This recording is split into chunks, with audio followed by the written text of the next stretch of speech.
Hello friends, আবার একটা নতুন ব্লগে তোমাদেরকে স্বাগত।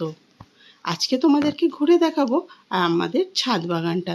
ছাদে যে এত সুন্দর সুন্দর গাছ আছে তা তোমরা না দেখলে কিন্তু জানতে পারবে না। আর চলে আসলাম একটু রাস্তার দিকে আসতে দেখলাম রাস্তার ধারে ভীষণ গান বাজনা চলছে আর আওয়াজ হচ্ছে কিন্তু ভীষণ।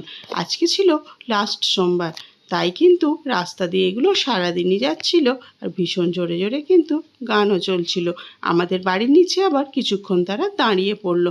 আমরা কিন্তু এটা ওপর থেকে বেশ দেখছিলাম আর এনজয় করছিলাম। চলে আসলাম এবার ছাদের দিকে। দেখো ছাদে কি সুন্দর বিকালের দিকে ফুলগুলো ফুটেছে, দেখতে কিন্তু অপূর্ব সুন্দর লাগছে। অনেকেই আছো যারা গাছ পছন্দ করো যারা, তাদের কিন্তু এই গাছগুলো দেখতে বেশ ভালো লাগবে। আমার মেয়ে কিন্তু এদেরকে একটু করে ছুঁয়ে দেখবে, এর কিন্তু এতে এর আলাদা একটা অনুভূতি থাকে।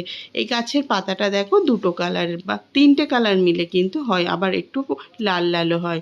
আর এই গাছ তো তোমরা সবাই জানো, ছাদে কিন্তু প্রচুর গাছ আছে। আর আমার মেয়ের বিকেলে একটু ছাদে আসলে ওর মনটা কিন্তু বেশ ভালো হয়ে যায়। গাছগুলোকে একটু ছুঁয়ে দেখলেই ও কিন্তু বেশ খুশি হয়ে যায়। এই গাছটাতে আমি হাত দিলাম, এই গাছটার পাতাটা কিন্তু খুবই শক্ত, ঠিক আনারসের পাতা যেরকম হয় সেই রকম।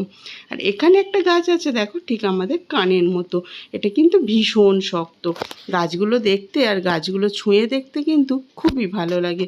আমার মেয়ে তো কিছুতেই যেতে চাইছে না, বারবার নিচে নামার কথা বলতে ও কিন্তু কিছুতেই যেতে চাইছে না।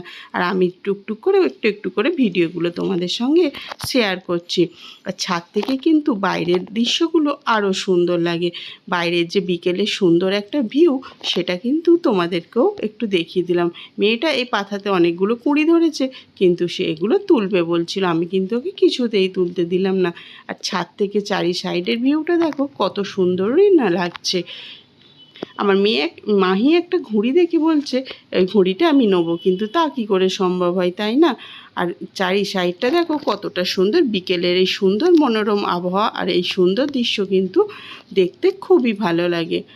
আজকের এই মিনি ব্লগটা তোমাদের কেমন লেগেছে তোমরা কিন্তু অবশ্যই জানিও। আর এরকম নতুন নতুন ব্লগ পেতে কিন্তু আমার চ্যানেলটিকে অবশ্যই সাবস্ক্রাইব করে আমার পাশে থাকার অনুরোধ রইল। আর গাছের এক কোণে কিন্তু একটা ড্রাগন ফ্রুট রয়েছে।